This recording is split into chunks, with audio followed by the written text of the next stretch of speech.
Essa investigação ela se inicia em 2014 com uma denúncia trazida à Promotoria de Justiça, onde havia uma gravação ambiental de um ex-servidor vinculado ao gabinete do vereador Mauro Bento Filho, que denunciava que durante o período que lá esteve na qualidade de assessor, foi compelido a devolver R$300 todos os meses para o vereador como uma condição para permanência no cargo. Segundo consta dessa gravação ambiental, após a sua exoneração, ele teria exigido a restituição desses valores sob pena de denunciar esse esquema. Diante desse cenário, essa gravação foi trazida até o Ministério Público e nós iniciamos o inquérito civil 25/2014. Constava ainda nessa gravação que esse servidor, para ser ressarcido, ele foi posteriormente nomeado para o cargo de assessor legislativo, sem ter prestado qualquer serviço à Câmara. Foi uma forma de ser ressarcido daqueles descontos, daquelas restituições feitas em sua remuneração, causando assim um dano ao erário. Num primeiro momento, esse servidor veio até o Ministério Público, mais especificamente em setembro de 2014, e negou perante a doutora Patrícia que teria efetuado esse repasse, tampouco que teria, e negou também que funcionou como um servidor fantasma. No entanto, ele foi requerido na Promotoria de Justiça no dia 18 de março de 2019. Durante a inquirição por mim realizada, ele confessou que durante todo o período que ele trabalhou vinculado ao vereador do gabinete, ao gabinete do vereador Mauro Bento Filho, ele repassou a quantia de R$300 mensais. Durou quanto tempo isso? A primeira nomeação do Eurípides Ferreira Marques foi 2/1 de 2019 a 31/12 de 2012.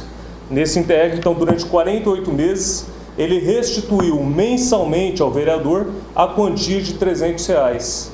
Embora ele tenha negado no primeiro momento, ao ser requerido agora em março de 2019, à luz de todos os elementos informativos que constavam dos autos, ele confessou que efetuou esse repasse, embora tenha tentado justificar dizendo que era uma forma de empréstimo mensal que ele fazia ao vereador e que ele teria recebido esses R$15 mil ao final desse período. Doutor, agora a minha pergunta é dinâmica. Primeiro ele apareceu aqui, fez denúncia, depois ele distorceu as informações e depois confirmou de novo, é isso? Ok, é exatamente isso. Na verdade, ele não compareceu no primeiro momento. Esse CD que foi exposto, foi trazido à Promotoria de Justiça, era uma gravação ambiental, no qual esse ex-assessor Eurípides narrava com detalhes como foi essa empreitada criminosa. Num primeiro momento, temeroso da repercussão jurídica deste comportamento, ele negou. No entanto, a investigação avançou.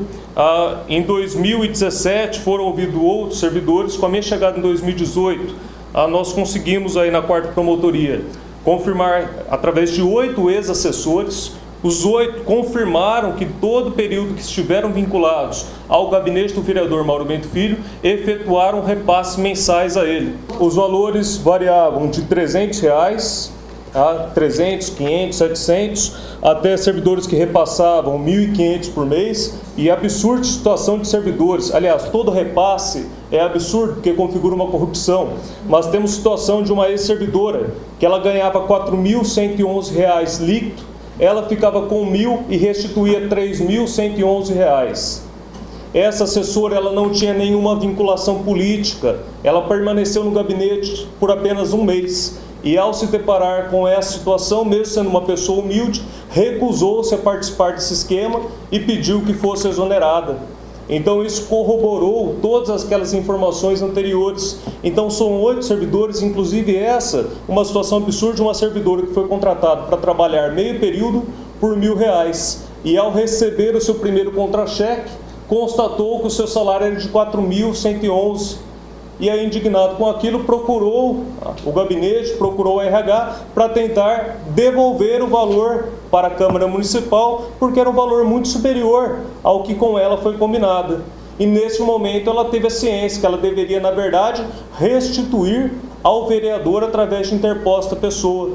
Então ela sacou R$3.111, restituiu a um outro servidor da Câmara, que por sua vez repassou a quantia ao vereador. Então são fatos muito graves, um enriquecimento ilícito no montante de R$173 mil, em valores atualizados, iam perfazer aí aproximadamente R$250 mil de enriquecimento ilícito. Então, os fatos se revestem de especial gravidade, não estão restritos ao servidor Eurípides, não estão restritos ao ano de 2014. Essa prática ela continuou até 2018, nós temos confirmação até o mês de julho de 2018 desta prática ainda em vigor. As investigações continuam, porque nós temos ainda a notícia que este comportamento não era restrito, esse modo de agir não era restrito ao gabinete do vereador Mauro Bento Filho. Esta prática também se faz presente em outros gabinetes. Diante disso, eu instaurei outro procedimento preparatório 1 de 2019, que apura a existência dessa prática em outros gabinetes, e temos já indícios veementes que outros vereadores também agiam da mesma forma. Doutor, ela foi identificado? Temos já a identificação de ao menos mais um vereador. Nos próximos dias tomaremos outras medidas judiciais em relação também a ele. Por hora, não irei declarar o nome, em virtude que a medida cautelar ainda não foi implementada. Doutor, em relação a esses ex-assessores, eles cumpriam carga horária ou não? Alguns nem chegaram a cumprir, apenas recebiam esses Nós temos a informação do Eurípides, que figurou como servidor fantasma durante determinado interregno temporal. Foi uma forma de ressarci-lo do prejuízo que ele teve ao repassar essas quantias mensalmente, mas ao invés do vereador fazê-lo do próprio bolso, ele fez uma nomeação fictícia, nomeou esse servidor sem que nunca ele prestasse serviço. Então, os outros servidores contemporâneos disseram ao Ministério Público que neste período não se recordam de tê-lo visto na Câmara. Ele não trabalhou, ele foi dispensado do ponto biométrico, não havia registro diário dele.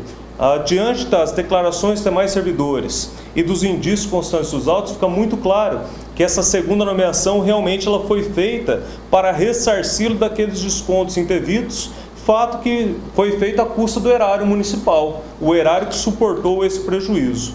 Em relação aos demais servidores, a informação que há nos autos é que eles prestavam serviço, mas essa restituição já era uma condição imposta no ato da nomeação. Ele já era exortado no momento da nomeação que ele deveria restituir determinado valor de sua remuneração. Era uma condição para nomeação e permanência no cargo. Nenhum desses servidores procurou a polícia ou a justiça nesse período? Não por uma razão óbvia. Esses servidores ocupavam cargos comissionados. O cargo comissionado ele é de livre nomeação e exoneração. Então, a qualquer denúncia, a qualquer comunicação, eles seriam desvinculados do cargo. Então, sempre há um pacto de silêncio que torna difícil a comprovação. No entanto, as investigações avançaram. Nós já temos 3 servidores que estão em exercício e que confirmaram perante a 4ª Promotoria que ainda hoje repassam valores de sua remuneração, esses 3 servidores vinculados a outro gabinete. Eu aproveito o ensejo para exortar aos servidores da Câmara que estão nessa situação, que procurem o Ministério Público, que tragam essa informação até nós, uma vez que alguns desses servidores, eles participaram deste esquema criminoso. Inclusive foi firmado um termo de ajustamento de conduta na ação de improbidade, para evitar a ação de improbidade em relação ao servidor. Estamos também trabalhando para um acordo de não persecução penal em relação a servidores que foram vitimados com esta conduta, mas que também tiveram participação no crime de corrupção. Alguns servidores tinham por atribuição recolher o dinheiro dos outros servidores e entregar para o vereador a que estavam vinculados. E ao fazê-lo, ele comete o crime de corrupção passiva. Ele entrega em espécie o dinheiro? Sempre em espécie, mas temos também algumas transações bancárias. Temos nos autos comprovação de transações bancárias para conta de terceiro, o que configura também o crime de lavagem de dinheiro e capitais, que será devidamente apurado, escrutinado na esfera criminal. Então, conclamo os servidores que eventualmente tenham tido participação nesse esquema criminoso, que tenham pelo cargo ocupado recebido dinheiro para repassar ao vereador ou aos vereadores, que procurem o Ministério Público para que nós analisemos a possibilidade, através da colaboração desses servidores, firmar com eles o termo, o acordo, para que eles não sofram nem a ação de improbidade, nem a ação criminal. Entendo a situação difícil em que se encontravam. Estavam aí reféns, uma vez que o cargo de livre nomeação e exoneração. Mas nem por isso, nem por tal fato, isso irá afastar a responsabilidade criminal desses assessores.